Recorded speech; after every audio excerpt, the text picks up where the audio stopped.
बच्चे आज को शुरू कर रहे हैं हम लोग सेट नंबर 9 और ये हम लोग रुक्मिणी पब्लिकेशन की ओर से जो हम लोग की किताब आई हुई है वह वॉल्यूम 1 ग्रुप डी, उसका हम लोग डिस्कशन लगातार कर रहे हैं और इस क्रम में आज हम लोग सेट नंबर 9 करेंगे। और इस सेट में मैंने पहले ही बताया था कि शुरू वाला जो पोर्शन होगा वो हम लोग 10-12 क्वेश्चन करेंगे, न्यूमेरिकल करेंगे अलग अलग टॉपिक्स के। और आज मैं मोशन का न्यूमेरिकल लेके आया हूं आपके लिए और बहुत ही इंपॉर्टेंट है और बहुत छोटे छोटे प्रश्न है बच्चे, तो ये आपको आपकी सफलता को सुनिश्चित करने में एक महत्वपूर्ण भूमिका निभाएगा। चलिए बात कर लेते हैं इसमें। सबसे पहले क्या है क्वेश्चन आपका, पहला क्वेश्चन देखिए बच्चे, यहां कह रहा है वेग और समय के बीच संबंध दर्शाने वाला समीकरण निम्न में से कौन सा है। तो बच्चे वेग और आपका किसके बीच संबंध बता रहा है, तो वेग और समय के बीच। तो देखिए वेग, समय और त्वरण ये तीन चीजें होती हैं, इसके बीच त्वरण, इसके बीच संबंध बताने के लिए हम लोग अलग अलग समीकरणों का उपयोग करते हैं।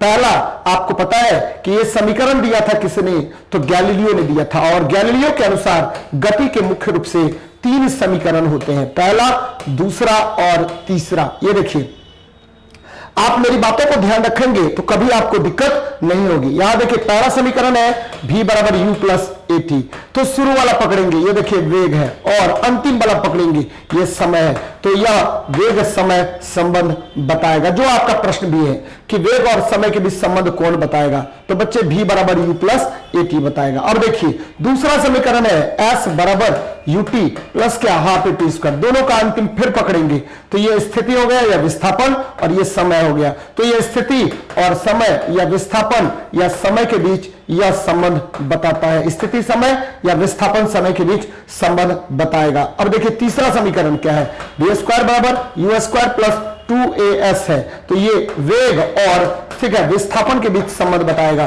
तो गति के समीकरण किसने दिए थे, तो गैलीलियो ने दिए थे और गति के कितने समीकरण होते हैं, तो 3 समीकरण होते हैं। पहला आपका मैंने बताया v बराबर u प्लस at, दूसरा मैंने बताया s बराबर ut plus half at square, तीसरा मैंने बताया v स्क्वायर बराबर u स्क्वायर प्लस 2as। ये 3 गति के मुख्य रूप से समीकरण है। चलिए आगे बढ़ते हैं, नेक्स्ट क्वेश्चन पर बात कर लेते हैं बच्चे।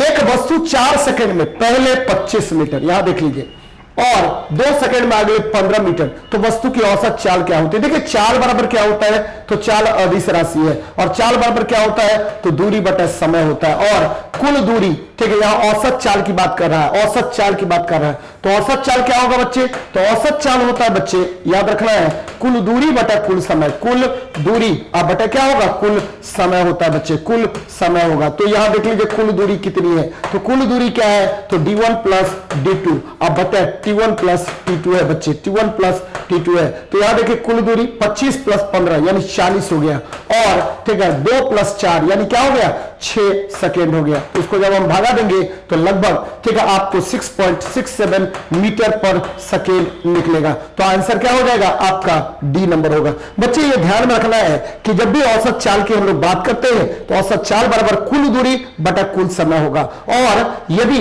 वस्तु आधी दूरी u चाल से चले और दूसरी आधी दूरी v चाल से चले तो औसत चाल v एवरेज बराबर क्या होता है बच्चे, तो ये होता है 2uv अब बटा u प्लस v। अगर हम बात करें याद रखिएगा कि अगर वस्तु आधी 1/3 दूरी तय करे आपको v1 चाल से, दूसरी 1/3 v2 चाल से और तीसरी 1/3 v3 चाल से, तब क्या औसत चाल होगा, तो औसत चाल v एवरेज बराबर क्या होता है बच्चे, याद रखना 3v1 v2 v3 बटा v1 v2 plus v2 v3 plus v3 v1 होता है। तो ये ध्यान में आपको रखनी चाहिए कि औसत चाल किस प्रकार निकालते हैं या चाल किस प्रकार निकाला जाता है। चाल अदिश राशि होता है और याद रखिए दूरी और समय के बीच, दूरी और समय के बीच जो ग्राफ होता है बच्चे उसके द्वारा हम चाल निकालते हैं। याद रखिएगा दूरी और समय के बीच जो ग्राफ होगा उसकी ढाल के द्वारा यानी स्लोप के द्वारा हम चाल मेजर आउट करते हैं। चलिए आगे बढ़ते हैं, नेक्स्ट क्वेश्चन देखते हैं बच्चे क्या होगा। एक वस्तु 4 सेकंड में 15 मीटर दूरी तय करता है और अगले चरण में 2 सेकंड में 15 मीटर दूरी तय करता है। आसान प्रश्न है बच्चे, आप आसानी से कर सकते हैं इसको, उसी तरह से उसी मेथड से बना रहा है, चाहे औसत गति बोले या औसत ठीक है चाल बोले। v एवरेज बराबर क्या करेंगे, कुल दूरी तो 15 मीटर प्लस 15 मीटर बटे कुल समय तो 4 + 2 यानी 6 सेकंड हो गया। तो बच्चे 30/6 यानी क्या हो गया 5 मीटर पर सेकंड। तो देखिए कहां है 5 मीटर पर सेकंड, तो ये 5 मीटर पर सेकंड हो गया। और थोड़ी सी बात करते हैं दूरी और विस्थापन के बीच। याद रखिए बार बार आपसे क्वेश्चन पूछेगा कि ठीक है कुल तय किए गए पथ को दूरी कहते हैं, लेकिन ठीक है कुल आपको जो विस्थापन तय होगा वो कैसे होगा, तो प्रारंभिक बिंदु तथा अंतिम बिंदु के बीच की जो न्यूनतम दूरी होगी उसे हम विस्थापन कहते हैं। एकदम ध्यान में रखिएगा, ये प्रारंभिक है और ये अंतिम बिंदु है, इसके बीच की न्यूनतम दूरी को हम विस्थापन कहते हैं। यहां से चला वस्तु यहां पर आ गया, तो ये प्रारंभिक बिंदु है इनिशियल पॉइंट, और ये फाइनल पॉइंट है, तो दोनों के बीच की न्यूनतम दूरी को हम विस्थापन कहते हैं। एकदम ध्यान में रखेंगे, क्या कहेंगे, विस्थापन कहते हैं बच्चे। तो याद रखिएगा इसको क्या कहेंगे, विस्थापन कहेंगे। और विस्थापन बटा दूरी, याद रखिएगा विस्थापन कभी भी दूरी से बड़ा नहीं होगा, और याद रखना है आपको कि दूरी हमेशा बड़ा होगा, या ठीक है आपको क्या होगा बराबर होगा किसके, तो विस्थापन के बराबर होगा। कब होगा बराबर, जब वस्तु आपको सरल रेखा पथ पर गमन करेगी तो दूरी बराबर विस्थापन होगा। यदि वस्तु आपको प्रारंभिक बिंदु, ठीक है प्रारंभिक बिंदु से चली और पुनः प्रारंभिक बिंदु पर ही पहुंच गई, तो इसमें आपका विस्थापन, कुल विस्थापन 0 हो जाता है बच्चे। तो ये सब बातें आपको ध्यान में रखनी चाहिए कि विस्थापन पॉजिटिव, नेगेटिव, और क्या होगा दूरी हमेशा पॉजिटिव ही होता है। याद रख लीजिए। फिर उसी तरह का सवाल है, ठीक है 20 और 15 35/6 कर देंगे बच्चे, तो क्या हो जाएगा 20 + 15 बटा क्या कर दीजिए 6 कर दीजिए, तो निकल जाएगा आपको ये भी एवरेज निकल जाएगा, औसत चाल निकल जाएगा, आप निकाल लेंगे कितना हो जाएगा आंसर। तो देखिए 35 बटा क्या होगा 6, तो 6 पंच 30 हो गया बच्चे, 30 5 0 6 8 48 हो गया बच्चे। अब देखिए 48 हो गया, ठीक है 2 0 6 3 18 हो गया, तो लगभग 5.83 मीटर पर सेकेंड होगा, 5.83 मीटर पर सेकेंड होगा। तो ये सब बातें आसान प्रश्न है, ठीक है बहुत ही आसान प्रश्न है, ये भी उसी तरह का प्रश्न है बच्चे। ठीक है 23 + 15 38 हो गया, 38/6 हो गया, 38/6 हो गया, तो निकाल लीजिए 38/6 यानी 6 के 36, ठीक है और 6 दूनी 12, तो 6 3 18, तो ये लगभग क्या हो जाएगा बच्चे 66.33 मीटर पर सेकेंड हो जाएगा। तो ये सब बातें आपको ध्यान में रखनी चाहिए। 6 के 36 हो गया, 2 0, तो 6 3 18, तो लगभग ये हो जाएगा। तो आसान प्रश्न है, यह भी उसी तरह का प्रश्न है। अब देखिए औसत वेग का सूत्र क्या होता है, तो औसत वेग का सूत्र क्या होगा, तो भी एवरेज बराबर, आपको पता है भी एवरेज बराबर क्या होना चाहिए, तो कुल दूरी बटा कुल समय, या u + v/2, या आपको मैंने बताया आधी दूरी के विषय में बताया था 2uv बटा u + v, या 1/3 दूरी के विषय में अगर बात करें तो 3v1 v2 v3 बटा क्या होगा v1 v2 plus v2 v3 plus क्या v3 v1। तो ये सब औसत चाल के अलग अलग सूत्र होते हैं। तो बच्चे इसमें क्या होगा, इसमें होगा कुल दूरी बटा समय हो जाएगा औसत वेग का सूत्र। चलिए आगे देखते हैं नेक्स्ट क्वेश्चन को क्या कह रहा है। निम्न में से कौन गति स्थान संबंध बताता है। आपको मैंने थोड़ी देर पहले बताया था कि किस प्रकार निकालना है, गति और स्थान के बीच संबंध बताएगा। तो बच्चे आपको पता है गति मतलब वेग होगा, गति मतलब क्या हुआ वेग होगा, तो वेग और स्थान मतलब विस्थापन हो गया। तो गति मतलब क्या होगा, तो गति मतलब हो गया वेग, और स्थान मतलब क्या हुआ, तो विस्थापन होगा। तो गति और स्थान के बीच संबंध बताने वाला, यानी आपको पता है कि v² बराबर क्या होता है u² + 2as। ये देखिए पकड़िए पहला वाला वेग, और ये देखिए अंतिम वाला s यानी विस्थापन। तो वेग और विस्थापन के बीच संबंध कौन बताता है, तो गति, ठीक है गति स्थान और समय पूछ रहा है बच्चे, गति स्थान और समय के संबंध बीच में संबंध बता रहा है। तो ये बताएगा गति और विस्थापन के बीच में, गति और समय के बीच में संबंध कौन बताएगा। तो ये देखिए v = u + at, तो ये देखिए पहला अक्षर क्या हुआ, तो गति मतलब वेग, और समय मतलब क्या हुआ समय। तो ये देखिए तो v = u + at हो जाएगा। ध्यान में रखना है बच्चे, ये हम लोगों ने चर्चा भी किया था अभी थोड़ी देर पहले। अब देखते हैं किसी वस्तु पर लगाया गया बल 200 न्यूटन है, उसका द्रव्यमान 100 केजी, त्वरण निकालिए। आसान प्रश्न है, ठीक है। त्वरण A बराबर क्या होगा, तो v - u बटे टी होता है। वेग में परिवर्तन की दर को त्वरण कहते हैं, या dv बटे dt भी होता है बच्चे। और बल के केस में ठीक है, बल बराबर क्या होता है, द्रव्यमान गुना त्वरण होगा, और त्वरण A बराबर क्या होगा, बल बटे द्रव्यमान। और देखिए बल का मात्रा, बल का कितना है 200 बटा क्या कर लीजिए 100 kg, यानी आपको काट देना है, यानी 2 मीटर पर सेकेंड स्क्वायर निकलेगा। तो याद रखिए इसमें 2-3 बातें और, ठीक है, 2 मीटर पर सेकेंड स्क्वायर हो गया। तो बच्चे 1-2 चीजें और याद रखना है कि वेग और समय के बीच जो ग्राफ निकालेंगे, वेग समय ग्राफ, यह क्या देगा, यह त्वरण का मान देता है। और वेग समय ग्राफ की ढाल याद रखना है, वेग समय ग्राफ की ढाल, ठीक है, ये त्वरण का मान देगा। और वेग समय ग्राफ का क्षेत्रफल या विस्थापन या दूरी का मान देता है बच्चे। तो ध्यान में रखना है इन सब चीजों को। आगे बढ़ते हैं। कोई वस्तु सतत चाल से गति कर रहा है, इस पर ठीक है कोई डैश ना लग रहा हो। देखिए यदि कोई वस्तु सतत चाल से गति करेगा तो न्यूटन के पहले गति नियम से इस पर कोई बल कार्य नहीं करेगा। याद रखिएगा, जब बल कार्य करेगा तो वस्तु में वो क्या करेगा, एक समान गति की स्थिति से उसको परिवर्तित करेगा या परिवर्तित करने का प्रयास करेगा या विराम में ला देगा। तो एक सतत गति से चल रहा है, इसका मतलब है उस पर कोई बल कार्य नहीं कर रहा। अब देखिए जड़त्व क्या होता है, तो जड़त्व की परिभाषा न्यूटन के पहले गति नियम से मिलता है। और जड़त्व कहता क्या है, तो जड़त्व समानुपाती द्रव्यमान के होगा, मास के होगा। Higher the mass higher the inertia, lower the mass lower the inertia होता है बच्चे। दाब क्या होता है, तो दाब बल बटे ठीक है क्षेत्रफल होता है, बल बटे क्षेत्रफल को हम दाब कहते हैं। आवेग क्या होता है, बल और सूक्ष्म समय के गुणनफल को हम आवेग कहते हैं। तो ये सब बातें आपको याद रखनी चाहिए। तो बहुत इंपॉर्टेंट है बच्चे, बार बार इससे प्रश्न पूछे जाते हैं।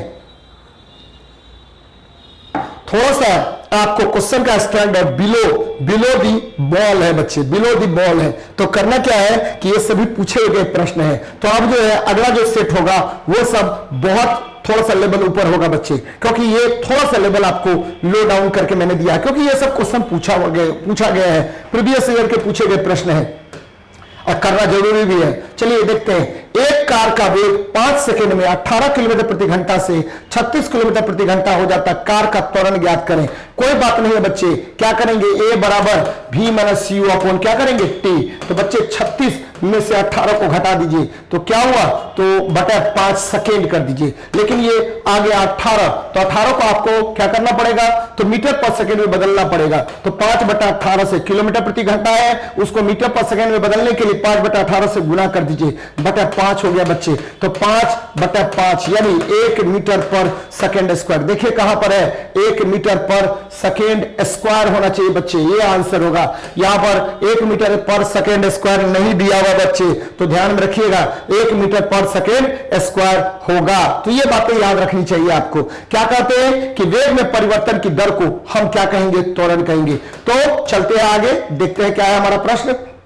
ये देखिए, किसी वस्तु का संवेग डैश पर निर्भर करता है। अच्छा प्रश्न है। संवेग बराबर क्या होगा बच्चे, संवेग बराबर आपको पता है, संवेग की परिभाषा न्यूटन के द्वितीय गति नियम से मिलता है। न्यूटन सेकेंड लॉ से इसकी परिभाषा मिलती है, ध्यान में रखिएगा। संवेग द्रव्यमान और वेग का गुणनफल होगा, द्रव्यमान गुना वेग को हम संवेग कहते हैं। और संवेग P बराबर होता है m इंटू V होगा, मास इंटू वेलोसिटी होगा। तो किसी वस्तु का जो संवेग होगा वो 2 कारकों पर निर्भर करेगा, उसके द्रव्यमान और वेग पर। याद रखिएगा संवेग आपको पता है कि काइनेटिक एनर्जी और संवेग के बीच संबंध क्या होता है, काइनेटिक एनर्जी बराबर p² बटा 2m होता है। लेकिन यदि आपको संवेग नियत कर दे, हम संवेग नियत कर दे, ध्यान दीजिएगा, p बराबर नियत अगर कर दे, फिक्स्ड कर दे, तो द्रव्यमान इनवर्सली प्रोपोर्शनल टू 1/v होगा। याद रखिएगा, यदि किसी वस्तु का संवेग नियत हो तो जिस वस्तु का द्रव्यमान कम होगा उसका वेग अधिक होगा। याद रखना है इसको। यदि 2 वस्तुओं का संवेग नियत हो तो जिस वस्तु का द्रव्यमान कम होगा उसका वेग अधिक होता है। तो यह सब क्लियर होना चाहिए आपको कंसेप्ट। अब देखिए, वस्तु का द्रव्यमान अगर चर्चा करें हम, तो द्रव्यमान क्या होता है, तो किसी वस्तु में उपस्थित पदार्थ की मात्रा को उसका द्रव्यमान कहा जाता है। बल क्या होता है, तो द्रव्यमान और त्वरण के गुणनफल को क्या कहते हैं, तो बल कहा जाता है बच्चे। वेग क्या होता है, तो विस्थापन में परिवर्तन की दर को हम वेग कहते हैं। तो ये सब बातें याद रखनी चाहिए आपको। चलिए, पृथ्वी की सतह पर जहां वायु का घर्षण नगण्य हो तो वस्तु गिरेगी। देखिए बच्चे, जहां भी आपको पृथ्वी का सतह है और वस्तु अगर ऊपर से नीचे गिर रही है तो आपको पता है कि यह एक समान त्वरण से यानी जी से गिरेगा। एक समान त्वरण से गिरेगा। याद रखिएगा, त्वरण से गिरेगा, यानी ठीक है आपको, यानी जी से गिरेगा। किससे गिरेगा? तो जी से गिरेगा। एक समान त्वरण से गिरता है। याद रखना बच्चे, क्या किससे गिरेगा? तो एक समान त्वरण से गिरता है। और यहां जी की कल्पना हम लोग करते हैं। जी बराबर क्या होता है? तो gm/r² होता है। जी को हम गुरुत्व त्वरण कहते हैं। क्या कहते हैं? गुरुत्व त्वरण कहते हैं। और गुरुत्वीय त्वरण का मान दो कारकों पर निर्भर करेगा, किसी वस्तु के द्रव्यमान पर और किसी वस्तु और अन्य वस्तु के बीच की दूरी पर निर्भर करेगा। ध्यान में रखना है बच्चे। आगे बढ़ते हैं, नेक्स्ट क्वेश्चन पर बात कर लेते हैं।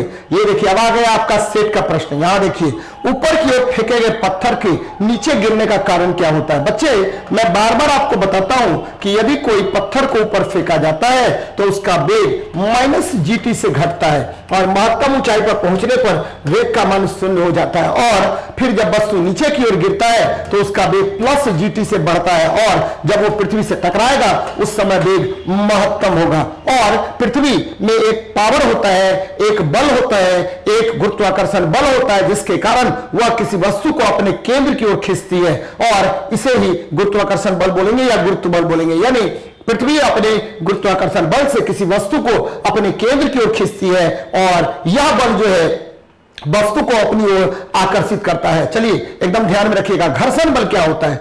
यदि दो वस्तुओं को एक दूसरे के सतह पर रख दिया जाए तो दोनों वस्तुओं के संपर्क तल पर एक बल कार्य करता है जो वस्तु के गति का विरोध करता है और इस बल को हम घर्षण बल कहते हैं। अब देखिए, घूर्णन बल क्या होता है? यदि कोई वस्तु किसी अक्ष के परितः चक्कर लगाता है तो याद रखना है, जिस बल के कारण वह किसी अक्ष के परितः चक्कर लगाएगा उसे हम घूर्णन बल कहते हैं। जबकि चुंबकीय बल क्या होता है? तो दो चुंबकीय पदार्थों के बीच या दो चुंबकों के बीच या दो चुंबकीय ध्रुवों के बीच लगने वाले बल को हम चुंबकीय बल कहते हैं। और याद रखिएगा कि यदि किसी चालक तार से हम विद्युत धारा प्रवाहित करते हैं तो इसके चारों तरफ अपने आप एक बल कार्य करने लगता है जिसे हम चुंबकीय बल कहते हैं। और यह चुंबकीय बल की परिभाषा आपको सबसे पहले, ये चुंबकीय बल के प्रभाव के बारे में सबसे पहले ओस्टेड ने बताया था। याद रखिएगा, विद्युत धारा के प्रवाह के कारण किसी चालक तार के चारों तरफ अपने आप चुंबकीय क्षेत्र उत्पन्न हो जाता है। इस प्रभाव को हम क्या कहते हैं? तो बच्चे चुंबकीय प्रभाव कहते हैं, विद्युत धारा का चुंबकीय प्रभाव। और इसके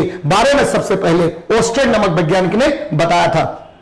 चलिए आगे बढ़ते हैं, नेक्स्ट क्वेश्चन पर बात कर लेते हैं। देखिए क्या है हमारा, भोजन में शरीर को ऊर्जा प्रदान करने वाला अवयव कौन होता है? तो बच्चे आप लोग बताइए क्या होगा अवयव?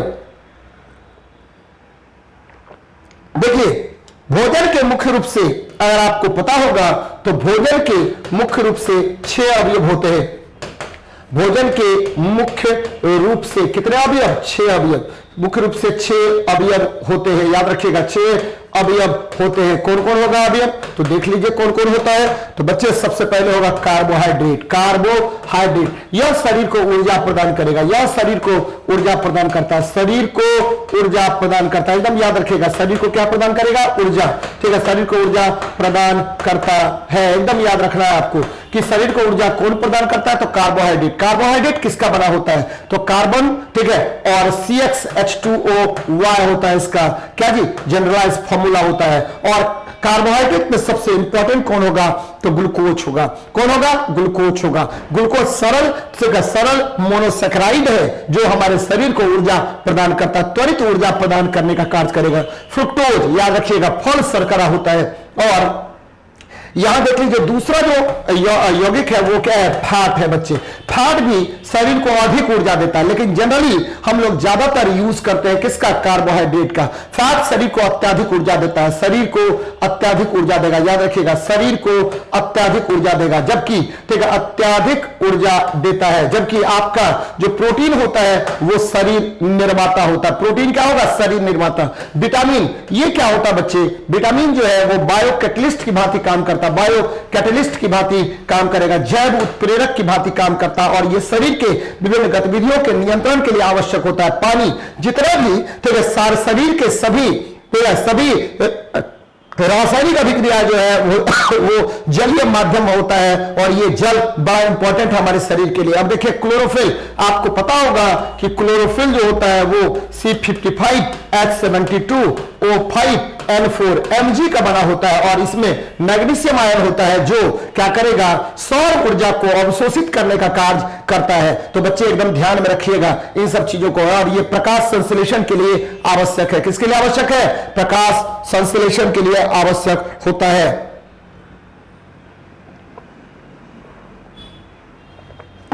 चलिए आगे देखते हैं हम लोग, नेक्स्ट क्वेश्चन पर बात कर लेते हैं। देखिए क्या है हमारा क्वेश्चन।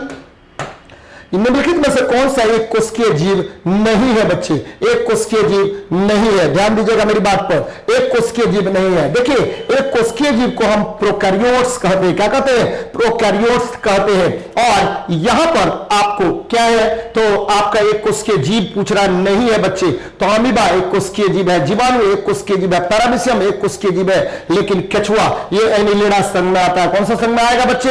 एनिलिडा संघ में आता है। और यह इसका जो बॉडी होता है वो अनेक अनेक आपको ठीक है इस तरह का बना होता है बच्चे, इस तरह का बना होगा। और याद रखिएगा कि यह जो है आपका क्या है, यह मल्टी सेलुलर ऑर्गेनिज्म है। कौन सा है? मल्टी सेलुलर ऑर्गेनिज्म है, याद रखिएगा। प्रोटोजोआ संघ के जीवों को एक कोशिकीय जीव हम लोग कहते हैं। और इस संघ के जीव में ठीक है केंद्रक जो है पूर्णतः क्या होगा, पूर्णतः विभाजित नहीं होता है, यानी केंद्रक होगा, केंद्रक पूरे शरीर में फैला हुआ रहता है। ये प्रचलन ठीक है ये जितने भी आपको एक कोशिकीय जीव होते हैं सब किसी न किसी विधि से क्या करेगा, प्रचलन करेगा बच्चे, ध्यान में रखिएगा इसको। चलिए केचुआ, जोक, नेरिस, केचुआ, जोक, नेरिस इत्यादि क्या होता है? एनिलिडा संघ के जंतु होते हैं। जबकि अमीबा, आपको पता होगा कि अमीबा में क्या होता है? कुटपाद होता है, जिसकी सहायता से ये देखिए इस तरह से कुटपाद होगा, ये इस तरह का संरचना होता है अमीबा।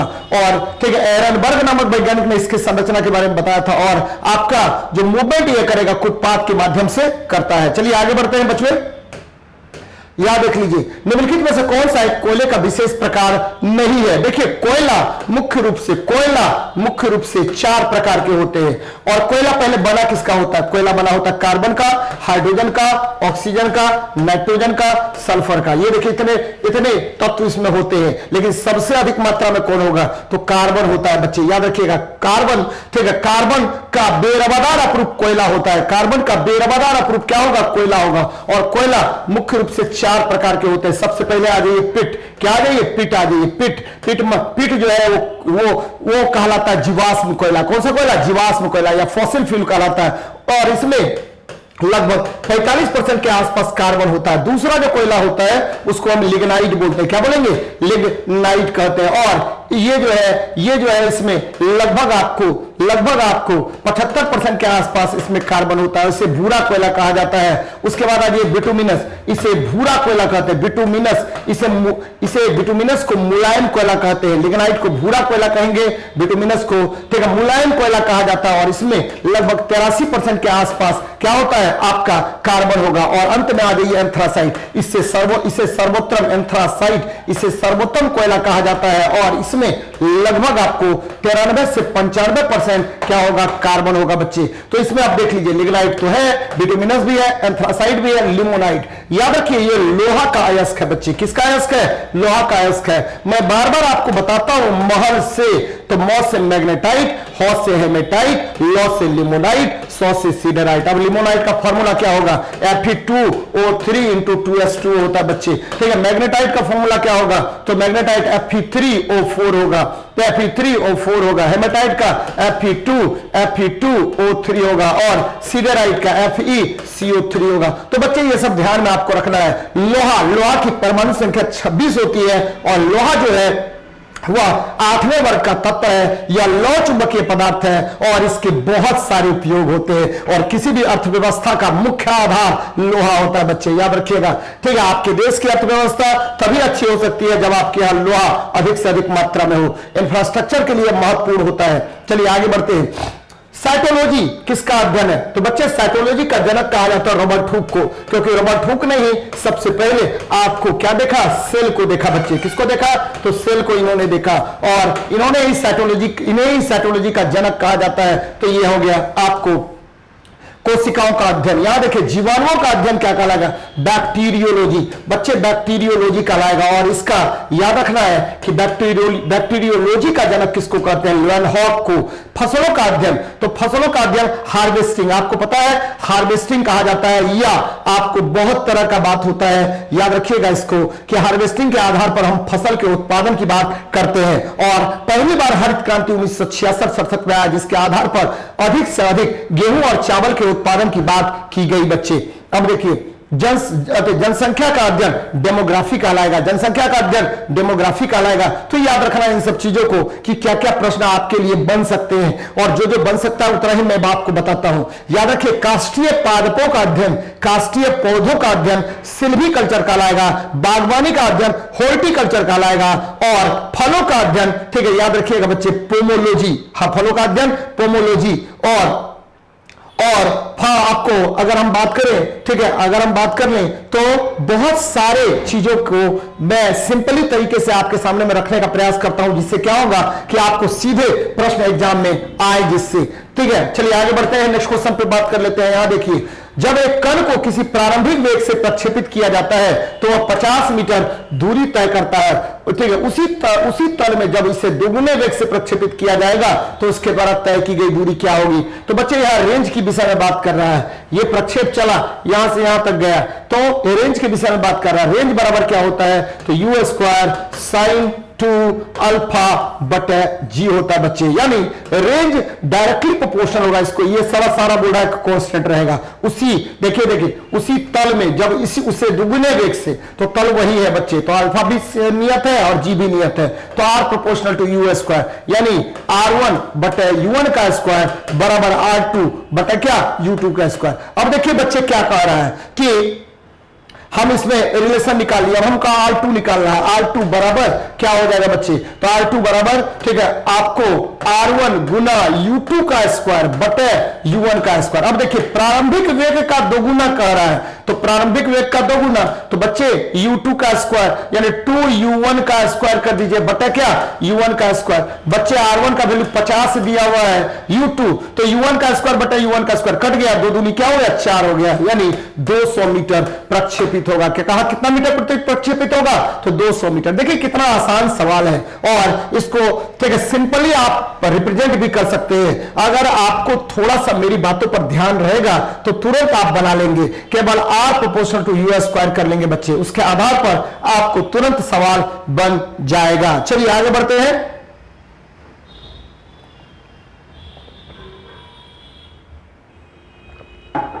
आपको एक चीज और ध्यान में रखना चाहिए कि महत्तम परास कितने डिग्री के कोण पर प्राप्त होता है, तो महत्तम परास 45 डिग्री के कोण पर प्राप्त होता है। अगर हम लोग बात कर लें कि महत्तम, ठीक है, महत्तम ऊंचाई कितने डिग्री के कोण पर प्राप्त होगा, तो महत्तम ऊंचाई याद रखिए 90 डिग्री के कोण पर प्राप्त होता है। चलिए देखते हैं नेक्स्ट क्वेश्चन को, क्या कह रहा है आपका नेक्स्ट क्वेश्चन। निम्नलिखित में से सबसे बड़ा कौन है बच्चे, तो आपको पता है कि आपके बिग बैंग थ्योरी के अनुसार सबसे बड़ा ब्रह्मांड होगा। कौन होगा, ब्रह्मांड होगा, ब्रह्मांड सबसे बड़ा होगा, और इसका एक्सपेंशन हो रहा है बच्चे। उसके बाद अगर बात करें आकाशगंगा, तारा जो है, आपको तारे में जो ऊर्जा होता है वो नाभिकीय संलयन विधि द्वारा उत्पन्न होता है। तो ये सब बातें आपको याद रखनी चाहिए। और मैंने यहां पर चर्चा किया लेमेथियर ने आपको बिग बैंग थ्योरी दिया था, जिसके अनुसार पूरा ब्रह्मांड फैल रहा है बच्चे, क्या हो रहा है, एक्सपैंड हो रहा है। बिग बैंग थ्योरी दिया था, इसके अनुसार पूरा ब्रह्मांड जो है आपका वो एक्सपैंड कर रहा है, और अभी विश्व आपका चारों तरफ फैलता जा रहा है, और पूरा ब्रह्मांड आपका तीव्र गति से बढ़ रहा है। इसे सिद्ध किया किसने, तो एडविन हबल ने। और किस सिद्धांत का उपयोग करके, तो डॉपलर प्रभाव के सिद्धांत का उपयोग करके उन्होंने इसे सिद्ध किया था। तो चलिए देखते हैं नेक्स्ट प्रश्न पर हम लोग चर्चा करते हैं। सौरमंडल के सभी पिंडों की गति किससे नियंत्रित होती है, तो बच्चे सौरमंडल के सभी पिंडों की गति सूर्य के गुरुत्वाकर्षीय बल से नियंत्रित होता है। आपको पता होगा कि सौरमंडल के केंद्र में सूर्य है, और सूर्य सभी पिंडों का नियंत्रण करता है, सभी पिंडों को अपने केंद्र की ओर आकर्षित करता है, यानी गुरुत्वाकर्षण बल से यह सभी को आकर्षित करके रखता है। यहां देखिए, ठीक है, मजबूत चुंबकीय बल, ठीक है, नहीं होगा बच्चे। वायु गतिकी सिद्धांत तो गलत बात है, सूर्य के परमाणु बल ये गलत बात है। तो याद रखिए सूर्य के गुरुत्वाकर्षणी बल से यह आकर्षित रखेगा सभी पिंडों को। और ग्रह के गति से संबंधित नियम केपलर ने दिया था, और केपलर ने 3 प्रमुख ग्रह गति नियम दिए थे। मैं बार बार बताता हूं आपको। पहला नियम क्या है बच्चे, तो प्रत्येक ग्रह सूर्य के चारों तरफ दीर्घ वृत्ताकार कक्षा इलिप्टिकल ऑर्बिट में चक्कर लगाता है। दूसरा नियम क्या है, तो प्रत्येक ग्रह जो है उसके द्वारा तय किया गया क्षेत्रफल ठीक है में परिवर्तन की दर हमेशा नियत होती है, और इसे आप कोणीय संवेग संरक्षण के सिद्धांत पर आधारित होता है। और तीसरा नियम कि आवर्तकाल का वर्ग महत्तम अक्ष के घन का समानुपाती होता है। तो ये सभी आपको अलग अलग नियम दिए गए हैं, किसके द्वारा, तो केपलर के द्वारा। चलिए नेक्स्ट देखते हैं क्वेश्चन क्या कह रहा है बच्चे लोग। 1/2 द्रव्यमान की कोई वस्तु जिसका वेग 2v है उसका संवेग क्या होगा। और देखिए संवेग p बराबर क्या होता है बच्चे, क्या होगा, m इंटू v होगा। और आपको पता है m इंटू v, मान लीजिए m1 v1 है, ठीक है, पुट कर रहे हैं, पुट करने में आसान रहेगा। 1/2m, m1 का मान कितना, तो 1/2m दिया हुआ है, ठीक है भाई। अब देखिए ठीक है, वेग का मान कितना दिया हुआ, 2v। तो बच्चे यहां पर v1 बराबर क्या हुआ, 2v कर लीजिए, 2v कर लीजिए। तो ये 2 काट दीजिए, यानी क्या हो जाएगा, mv हो जाएगा बच्चे। ये इस तरह का प्रश्न जो देता है वह आपको फंसाने के लिए देता है, ध्यान में रखिएगा। और संवेग बराबर मैंने बताया m इंटू v। अब देखिए संवेग का गतिज ऊर्जा के साथ संबंध क्या हो जाएगा, तो काइनेटिक एनर्जी बराबर क्या होता है, हाफ mv स्क्वायर या p स्क्वायर बटा क्या हो जाएगा, 2m होगा बच्चे। तो काइनेटिक एनर्जी बराबर p स्क्वायर बटा 2m, यानी संवेग का वर्ग बटा 2 गुना द्रव्यमान होगा। तो ये सब बातें आपको याद रखनी चाहिए। चलिए आगे बढ़ते हैं।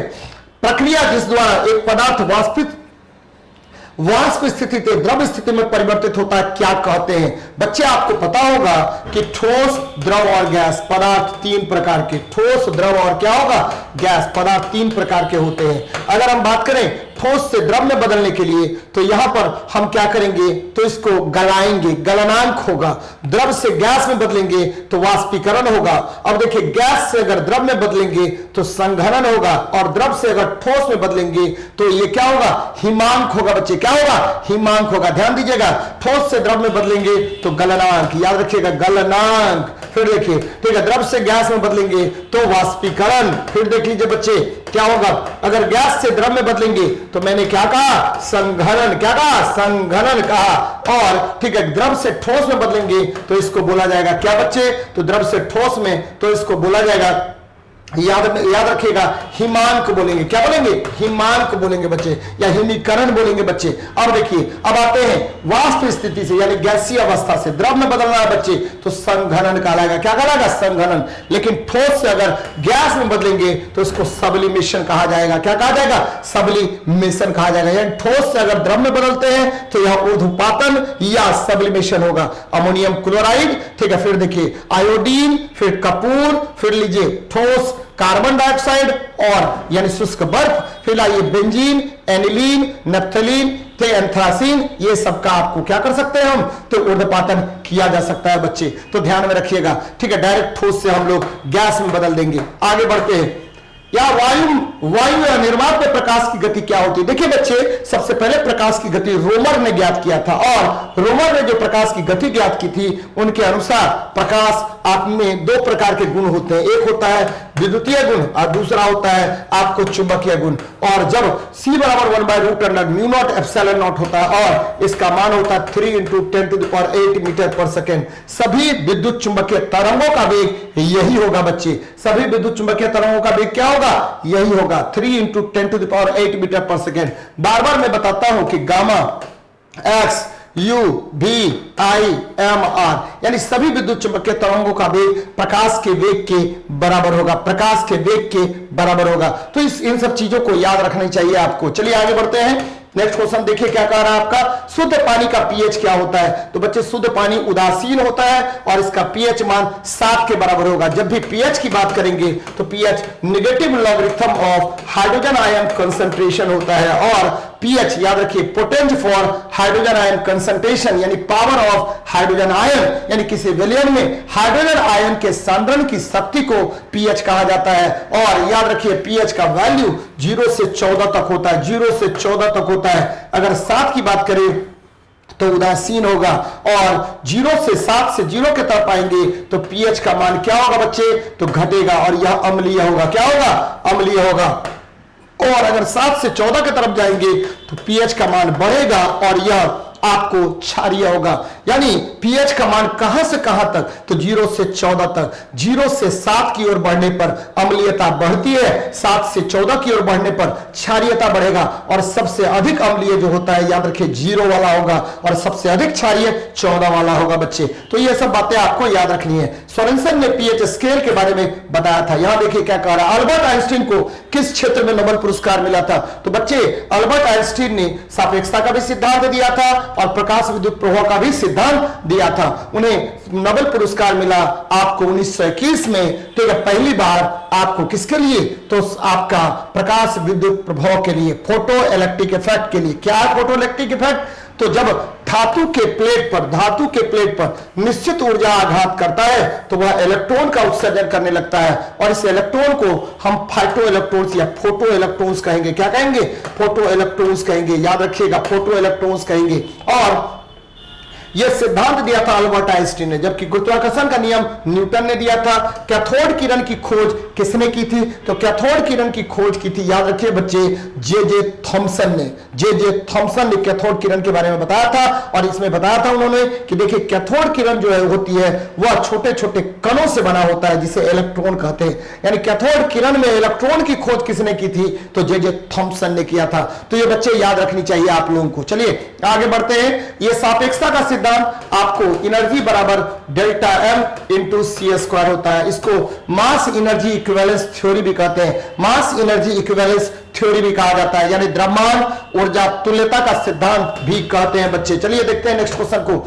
फलों के मीठे स्वाद के लिए, अभी तुरंत मैंने बताया था कि फलों के मीठे स्वाद के लिए उसमें फ्रुक्टोज होता है बच्चे। क्या होगा, फ्रुक्टोज होगा। ये देखिए फ्रुक्टोज होगा, और फ्रुक्टोज का फॉर्मूला क्या होता है, तो C6H12O6 ही होता है जो ग्लूकोज का होता है। लेकिन अंतर क्या होता है, इसमें कीटोन ग्रुप होता है, इसीलिए इसको कीटो शुगर भी कहा जाता है, यानी इसे फल शर्करा भी कहा जाता है। जबकि लैक्टोज को दुग्ध शर्करा कहा जाएगा, इसको दुग्ध शर्करा कहते हैं बच्चे, याद रखना है, दुग्ध शर्करा कहा जाता है। लैक्टोज का फार्मूला जो होता है बच्चे, ये क्या होता है, तो C12H22O11 होता है। जबकि माल्टोज जो है मोटे अनाज में पाया जाता है बच्चे। किस में पाया जाएगा, मोटे अनाज में पाया जाएगा, और इसका भी फार्मूला आपको क्या होगा, C12H22O11 होगा। जबकि राइबोज जो होता है बच्चे, ये कहां पर होगा, तो डीएनए में राइबो न्यूक्लिक एसिड होता है, डीएनए में राइबो न्यूक्लिक एसिड होता है, याद रखिएगा। राइबोज शुगर यानी 5 कार्बन के यौगिक से बना शुगर जो है वो राइबोज में पाया जाता है। वो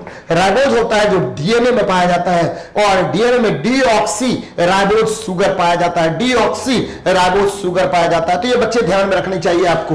आगे बढ़ते हैं, नेक्स्ट क्वेश्चन देखिए। काली मौत किसे कहा जाता है, तो बच्चे प्लेग को काली मौत कहा जाता है। और ध्यान में रखिएगा प्लेग जो है वो पोस्टुरेला पेस्टिस नामक बैक्टीरिया यानी जीवाणु से होता है, और प्लेग जो है वो ध्यान में रखना, ये काली मौत कहा जाता है इसको।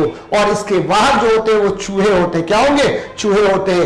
एड्स, ध्यान रखिएगा, एड्स ये ठीक है HIV वायरस से होता है, ह्यूमन इम्यूनो वायरस से होगा। और याद रखना है ये एक्वायर्ड इम्यूनो डिफिशियंसी सिंड्रोम कहलाता है एड्स बच्चे।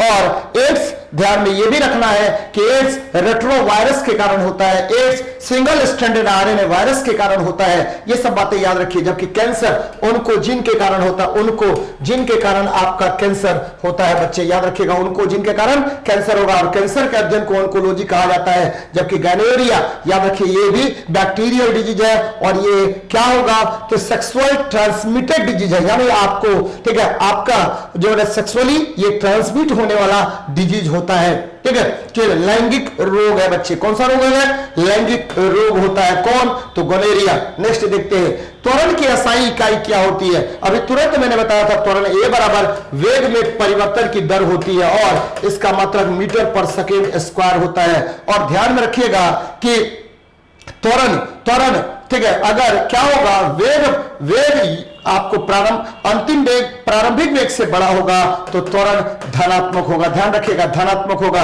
और अगर अंतिम वेग ठीक बराबर प्रारंभिक वेग हो गया तो त्वरण ए का मान 0 होता है, और अंतिम वेग लेस देन प्रारंभिक वेग होगा तो त्वरण ए ऋणात्मक होता है। तो बच्चे ये सब ध्यान में रखनी चाहिए। तो मीटर पर सेकंड स्क्वायर इसका मात्रक हो जाएगा। आगे बढ़ते हैं, नेक्स्ट क्वेश्चन पर बात कर लेते हैं। देखिए क्या है हमारा क्वेश्चन, यदि दो क्रमिक शीर्षों के बीच की दूरी L तो उनके तरंगदैर्घ्य को व्यक्त किया जा सकता है। तो बच्चे ये देखिए, चला तरंग चला तो दो क्रमिक शीर्षों के बीच, तो दो क्रमागत श्रृंगों या दो क्रमागत गर्तों के बीच की दूरी को हम तरंगदैर्घ्य कहते हैं। क्या कहेंगे?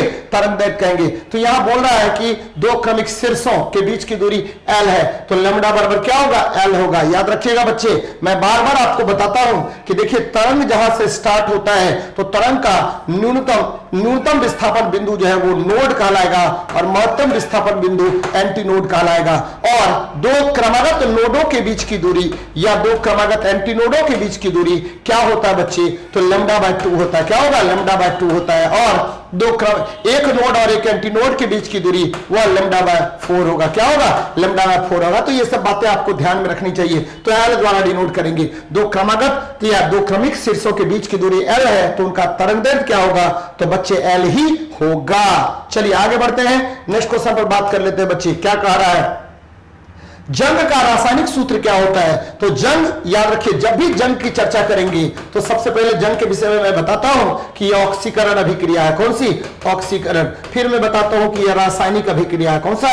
रासायनिक अभिक्रिया, रासायनिक अभिक्रिया है। और याद रखिएगा, ठीक है, अगर नहीं कुछ मिलेगा तो यह रिडॉक्स अभिक्रिया। कौन सी अभिक्रिया है? रिडॉक्स अभिक्रिया है, रिडॉक्स है। और याद रखिए बच्चे कि जंग लगने पर, ठीक है, जंग लगने पर भारी हो जाएगा। ठीक है, क्या हो जाएगा? भारी हो जाएगा जंग। ठीक है, आपको फॉर्मूला हो गया Fe2O3 इंटू XH2O, ये हो गया जंग का फॉर्मूला। या अगर अधिक समय तक रहा जंग तो Fe2O3 इंटू FeOH3 हो जाता है। इसको बोलते हैं फेर्सोफेरिक हाइड्रोक्साइड बोलते हैं बच्चे। तो क्या होगा जंग का फॉर्मूला?